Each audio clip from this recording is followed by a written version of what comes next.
Thank you for all coming here today. My name is Ramon Ramirez. I'm president of the Oregon Farmworker Union, and I want to thank you for being here.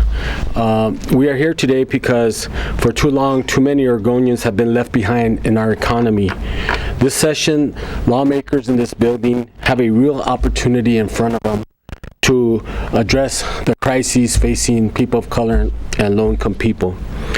People have, and the policy that we're talking about is the increase in minimum wage, which we think is the number one topic in this building. People have already been talking a lot about these policies, but we wanted to share some new thoughts and some another perspective here.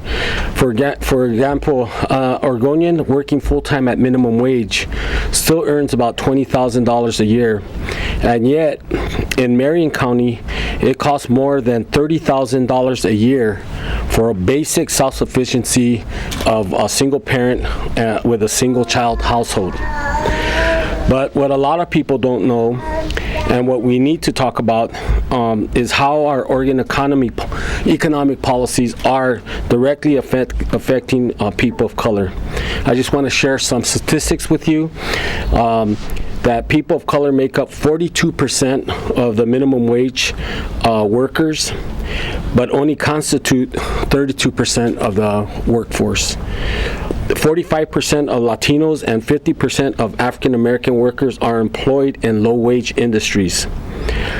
And our agriculture industry, for example, which is predominantly Latino, still operates under laws that allow them to pay their full-time year-round workers wages amounting to about $14,000 a year.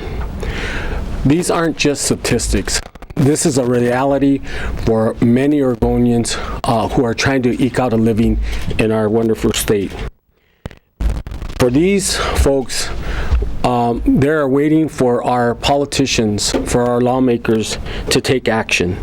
So today at this press conference, we are going to shed a few stories of how our economic policies are affecting people. So I want to call up first Cirilo de Jesus Ramirez, who's a farm worker and is going to share his story. Cirilo?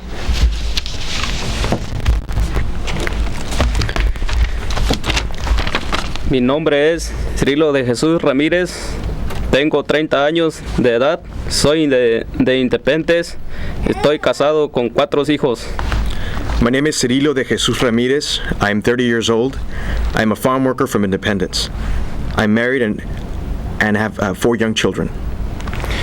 Y estoy aquí para apoyar un aumento de sueldo mínimo. Yo trabajé en un rancho piscando hongos. I'm here to support an increase in the minimum wage. I worked at a mushroom farm working for minimum wage. Trabajé largas horas y nunca recibí un aumento. Piscando hongos es trabajo duro. I worked long hours and never got a raise. Picking mushrooms is hard work. Un día yo y mis compañeros decidimos pedir un aumento más de 25 centavos de nuestro patrón y ganamos 9.25 y queríamos ganar 9.50 la hora. A group of fellow workers and I went to our boss and asked him for a 25-cent increase. We were being paid $9.25 an hour and we wanted $9.50 an hour. En lugar de pagar el aumento, fuimos despedidos no más por pedir aumento. Eso fue injusto. Instead of the raise, we were all fired just for asking for a raise. That was unjust. Por eso estoy aquí para apoyar un aumento.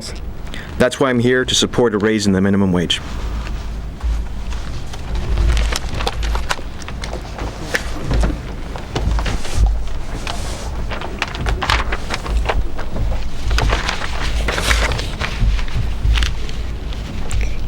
Hello, my name is Susana Bautista. I'm 19 years old. I was born in Fresno, California, but I've been raised in Oregon my whole life. I come from indigenous parents from Oaxaca, Mexico that have worked in their fields their whole life. They are now currently working in local canneries making a little bit more than minimum wage. I live in the small community of Woodburn, surrounded by similar faces but different backgrounds. I'm currently attending Chemeketa Community College as a freshman. I'm a full-time student, however, I'm also a part-time employee at the Woodburn Premium Outlets.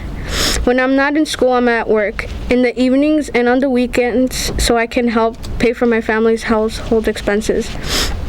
My hourly wage is $9.75, which rounds about $700 a month. I spend my earnings on our rent and groceries, on dental costs, my braces, and my car and phone. If anything is left over, I transfer it into my savings account for my education. In my household, 4 out of 5 people work, yet we still have to live on a tight budget in order to make it through financially. My little brother doesn't work yet because he's only 13. There are many students, young men and women of color that are in the same situation and working to help support our families. We work hard just like anyone else, and we want to be able to make an income that helps us cover the cost of our needs. Oregon should raise the minimum wage for all hardworking Oregonians. Thank you.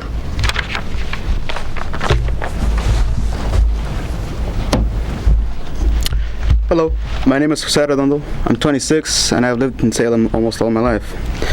And over here I have my younger brother Ramon as well. We have both been farm workers since we were children. We have done various jobs, rain or shine, such as picking strawberries, cherries, blackberries, grapes, blueberries, and most recently, planting hazelnut trees and Christmas tree baling. It's all part of the work we do seasonally with our parents, and me and Ramon can both attest to how physically demanding the work is and how difficult it is in terms of economic stability, especially for our parents.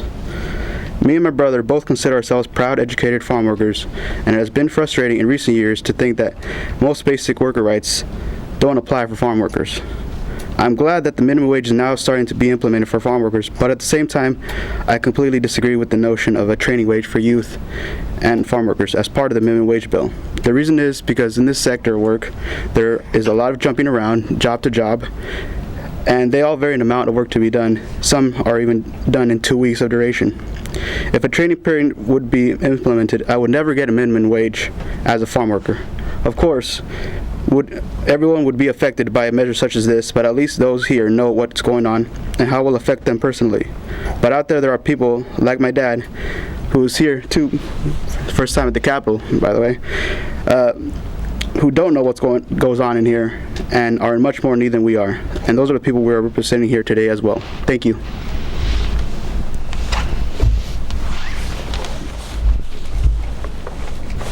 Hello, my name is Ramon Redondo.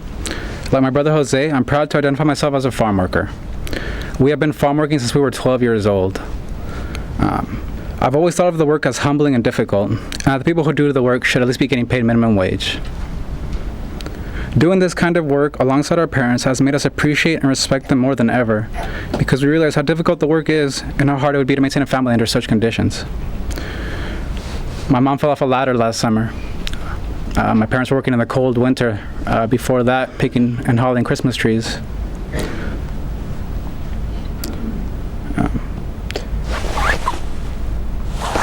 Farm workers work in all sorts of crazy conditions like this. I am very happy that farm workers are going to be included in the minimum wage bill, but I do not think that it is fair to have a training wage for youth and farm workers. The problem with the stipulations as it pertains to farm workers is that farm work is inconsistent work. For example, you could be working in the fields for one farmer 1 month and then for a different farmer the next month. If the employee of a farm worker had the ability to put a training wage in place, then they could hold the farm worker in a training wage until the work is done, and then that way the farm worker would never get minimum wage. It incentivizes employers to further take advantage of their employees. Thank you. Good morning. My name is Andrea Miller. I'm the Executive Director of Causa, Oregon's immigrant rights organization. And I want to thank the people today that shared their personal stories with us.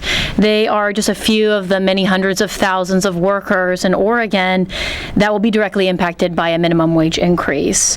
Young people who are working really hard and making money for their household, not just for pocket cash, and agricultural workers who do some of the most hard work in Oregon and need to support their families.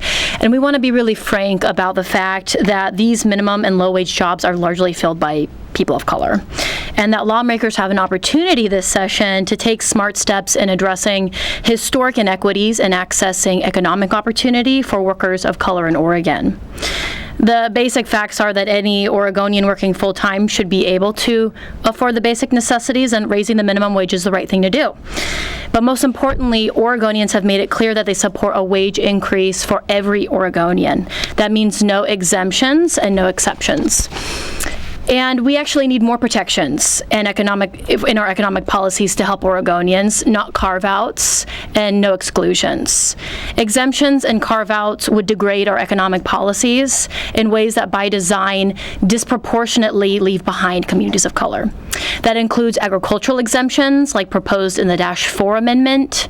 It includes training wages, and it includes a tax on existing laws like rolling back paid sick leave. That's why an across-the-board wage proposal is so important for all minimum wage workers, regardless of their industry or their age. So today, as legislators are considering this bill, we are joined by Cirilo, by Susana, by Ramon and Jose, and a lot of other people here, as an example of the personal stories whose lives lawmakers have the ability to impact. We're also joined by Casey Jama, Executive Director of the Center for Intercultural Organizing, and of course many other leaders in this room who recognize that it's time to do something now about this economic crisis that disproportionately impacts people of color. So we're here to say to all lawmakers in the building, it's time to raise the wage for every Oregonian. Thanks for being here, and I'll take any questions that the press may have. What do you think about the governor's revised proposal? Well, as you heard on Tuesday, there's a lot of people think a lot of different things about it, and ultimately it's a compromise. But what we like about the proposal is that it's across the board. It doesn't have any carve-outs. It doesn't have a training wage right now, which we like, and we want to keep it that way.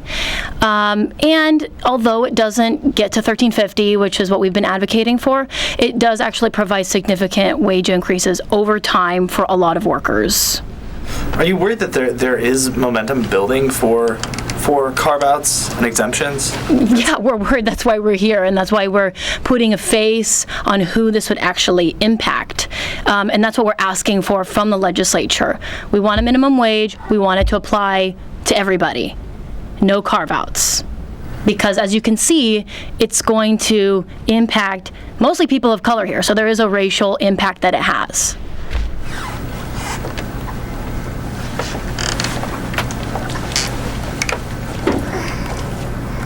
All right. Well, thank you very much. We're going to wrap it up.